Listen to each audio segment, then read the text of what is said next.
Arnold is a star in every sense of the word. This is my kind of a day. A star is not only to sell tickets, he's got to take command of the set and be a leader. We move. 5-meter spread. No sound. Well, working with Arnold Schwarzenegger is a pleasure. Consummate professional. Totally prepared. All he asks for you is to be prepared as much as he does. Yes? All he asks you for you is work as hard as he's working. That's good. Okay. Good. Now, see, that looks like you're diving. Yeah. You know where you're going. Right, okay. And that's fair. People look at him as a natural leader. It helps enormously the movie company if somebody like Arnold walks out there and deals with the water, deals with the mud, deals with the rain, all the mosquitoes, the heat, the whatever, and takes it on like, hey, what are we going to do today? And that attitude spreads. Bang something!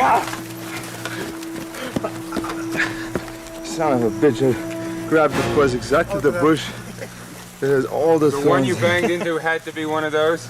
He always has a word for somebody. He always stops and pays attention and finds out what's going on around him with the people, even the peons and the lesser actors. Arnold is my favorite actor in the whole world. It is true. It is true. It is true. Das is correct. There are people who go right through a script and just make sure that every decent moment, every good line gets plucked out, and no matter who's got it, it winds up, his agents call up and say, that line, can that get moved? Arnold has never been like that.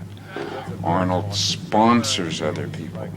Arnold tries to make the people around him look good and feel good. He's great that way. So Arnold said to me, John, he goes, I want to meet the writers. I go, okay. He goes, today. I go, okay, where do you want to meet him? He goes, let's go to your house. I'll meet them in the steam room, right? I says, that sounds like a good idea. So I called up the writers, and I said, Arnold wants to meet you today. You better bring your bathing suits or a towel.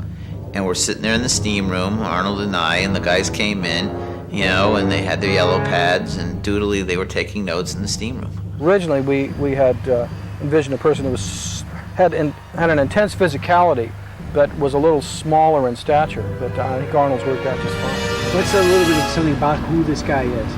Oh, he's like Joel Silva. He's like really ballsy. He's the top of the line. He's incredible.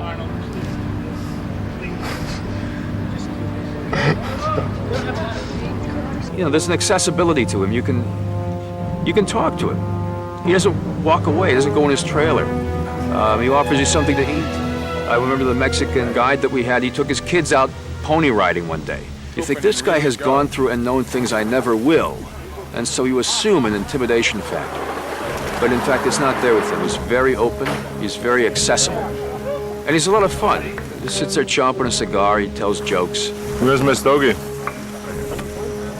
Certainly, a lot of cigar smoking was put in the script because you could never find Arnold without a cigar in his hand anyway. John, do we do the getting up or about? Arnold, of course, had these giant stogies he's smoking. I, being the athlete that I am and the clean living person that I am, never in a million years would let tobacco touch my lips. Absolutely not. But I sat there in that chair getting a whiff of this great, this aroma of this stogie. And Arnold eventually, golly, you want one? Sure, why not? I was hooked. It was all over. After that, I had a stogie or two, and within a few days, Arnold had a box of stogies delivered to me, and got me hooked. And shame on you, Arnold. See, my weapons are being used against me. Okay. It was a living comic book. You just look at him. He's a man mountain. Pages out of a well-inked strip, just poof, walking. There he is. He walks in the room. I enjoy working with Arnold and Joel because it's really a family. And I'm working with a great team of guys, and we're having a good time down there.